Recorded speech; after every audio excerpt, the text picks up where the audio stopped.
Welcome to the Indie Film Hustle Podcast, episode number 60. You can't have $1 million dream with a minimum wage work ethic. Anonymous. Broadcasting from the back alley in Hollywood, it's the Indie Film Hustle Podcast, where we show you how to survive and thrive as an indie filmmaker in the jungles of the film biz. And here's your host, Alex Ferrari.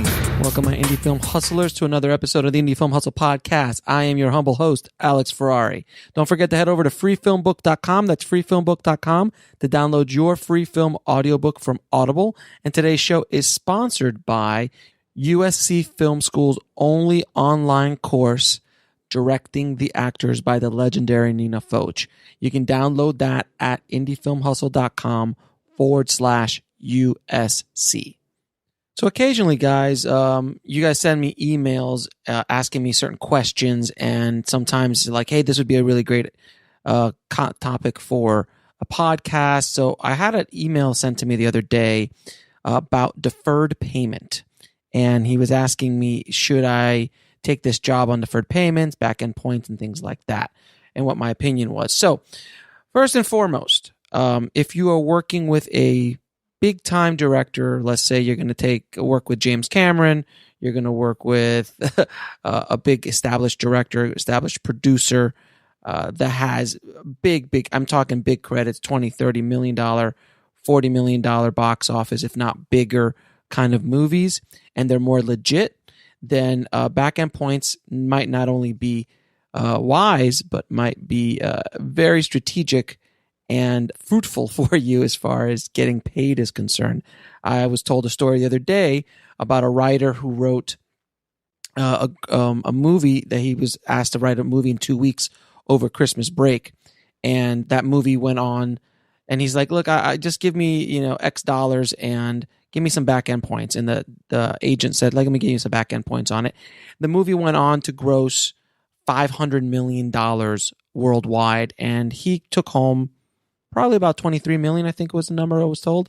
So it can be very lucrative. Now, with that said, in the indie world, in the world of, $5 million or below, or even more than that, it all depends on the people involved. But I'm going to tell you that I have never, ever heard of anybody being paid back-end points on any project ever. In all of my years working in the industry, 20 plus years now, from all of my friends in the business, from all of my contacts, from all of the companies I've worked with, this is a conversation that comes up quite often. Never has anyone ever been paid. From my perspective, again, just from mine, there might be films out there that do, but I've never heard of a filmmaker, a grip, crew member, post guy, anybody getting paid on the back end or deferred. It doesn't happen. It's very, very rare if it does. So if someone approaches you and asks you, hey, can you work deferred? I would run. I would run the opposite way.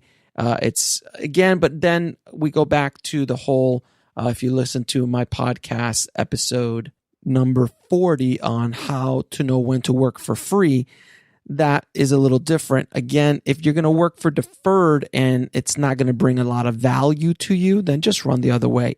Bottom line, guys, is if you're going to work for free, in any capacity, whether for deferred, for points on the back end, for whatever, just make sure it's bringing value to you or experience to you that makes you grow as an artist, makes you grow as a technician, gets credits on your IMDb or on your resume. That's fine. But if you actually think you're going to get paid off something like that, it's kind of delusional. Because it does happen. I've never heard of it happening, but I'm sure it does happen. I'm sure somebody out there has been paid off of back-end participations on a low-budget film. I'm sure it has happened, but I've never heard of it, and I've definitely never been. I've worked on probably 1 to 2 projects in my entire life, early on in my career, and of course, I never got paid for those. And I've been asked multiple times, probably, I don't even know how many times a year I get asked to work on deferred or on back-end points, but generally, I have never done again and never will again. Again, depending on who's involved and what kind of project it is. But generally speaking, you're never going to get paid. So run the opposite direction, guys. Hope that was helpful for you guys. Hope that saved you a little bit of time and energy.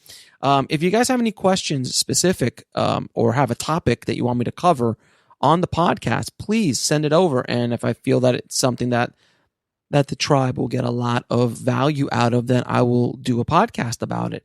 If not, I'll just directly email you back on your question and answer it directly for you guys. I do the best I can anytime someone does ask me a question to answer them as best I can. I am only one guy, so I do the best I can to get back to you in a timely fashion. So thank you guys so much, as always, for listening. Don't forget to head over to filmmakingpodcast.com and leave us a review for the show. It helps the show out dramatically and helps us get the word out on Indie Film Hustle and helping more and more independent filmmakers out there. So as always, keep that dream alive, keep that hustle going, and I'll talk to you soon. Thanks for listening to the Indie Film Hustle podcast at indiefilmhustle.com. That's INDIEFILMHUSTLE.com.